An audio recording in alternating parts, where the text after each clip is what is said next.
ಏನು ವೆದರ್ ಗುರು, ಸಾಕಾದಾಗೈತೆ ಮಾತ್ರ. ಲೆಜೆಂಡ್ರಲ್ಲಿ first time long drive. Dharmasthala ಬರೋದೇ ಒಂದು ಒಳ್ಳೆ ವೈಬ್ಸು, ಒಂಥರ ಪಾಸಿಟಿವ್ ವೈಬ್ಸ್. ಈ ಕಡೆ ಬಂದಾಗ ಫುಲ್ಲು ನಮಗೆ ಎನರ್ಜಿ ಬಂದ್ಬಿಡುತ್ತೆ. ಎಲ್ಲ ಮಳೆ ಬಂದು ಸಾಕಾದ ನೀರು ತುಂಬ್ಕೊಬಿಡೈತೆ. ನೇತ್ರಾವತಿ ನದಿ ಎಲ್ಲ ಫುಲ್ ನೋಡಿ.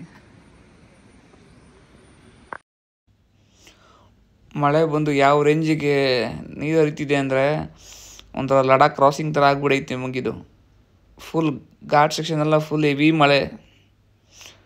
ಟ್ರಕ್ ಅವ್ರದ್ದು ಬೇರೆ ಹೆವಿ ಅವಳಿಯಲ್ಲಿ. ನೈಟ್ ಹೊತ್ತು ಬರೋರು ಸ್ವಲ್ಪ ಹುಷಾರಾಗಿ ಬರಬೇಕು. ಏನಕ್ಕೆ ಏನೂ ಕಾಣೋದಿಲ್ಲ, ಆ ರೇಂಜಿಗೆ ಮಳೆ ಬರ್ತೈತೆ. ನನ್ನ ಪ್ರಕಾರ ಒಂದು 15 days ಅವಾಯ್ಡ್ ಮಾಡಿ ಈ ಕಡೆ ರೂಟು, ಶಿರ್ಡಿ ಘಾಟು. ತುಂಬ ಡೇಂಜರ್ ಆಗಿದೆ.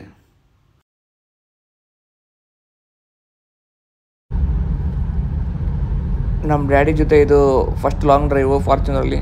ಸೊ ಹೇಳ್ತಿದ್ದೆ ಯಾವಾಗಲೂ ಫಾರ್ಚುನರ್ ತೊಗೊಂಡು ಕರ್ಕೊಂಡು ಹೋಗ್ತೀನಿ ಧರ್ಮಸ್ಥಳಕ್ಕೆ ಅಂತ. ಸೊ ಹೋಗ್ತಾಯಿದ್ದೀವಿ ಇವತ್ತು. ಹಿಂಗಿದ್ರೆ ವೆದರ್ ಹೋಗೋದಕ್ಕೆ ಒಂಥರ ಚೆನ್ನಾಗಿರುತ್ತೆ.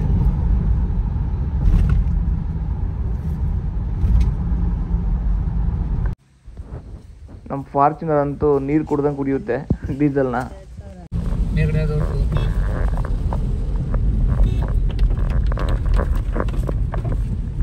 ಫಾರ್ಚುನಲ್ಲಿ ನೀವು ಸ್ಪೋರ್ಟ್ ಮೋಡ್ ಹಾಕೊಂಡಾಗ ಆ ಟರ್ಬೋ ಸೌಂಡ್ ಬಂದು ಸಕ್ಕತ್ತಾಗಿ ಕೇಳಿಸುತ್ತೆ. ಒಂಥರ ಫೀಲ್ ಚೆನ್ನಾಗಿ ಬರುತ್ತೆ, ಒಂಥರ ಪಿಕಪ್ಪು ಸಕ್ಕತ್ತಾಗಿ ನುಗ್ಗುತ್ತೆ ಅವಾಗ.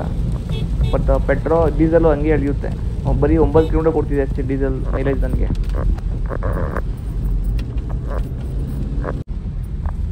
KSRTC ಬಸ್ ಅವರು ಡ್ರೈವ್ ಮಾಡ್ದಂಗೆ ಯಾರ ಕೈಲೂ ಮಾಡೋಕ್ಕಾಗಲ್ಲ ಬಿಡಿ, ಸೈಕಾಗಿ ಓಡಿಸ್ತಾರೆ. ಧರ್ಮಸ್ಥಳ ಎಂಟ್ರಿ ಆದ್ವಿ.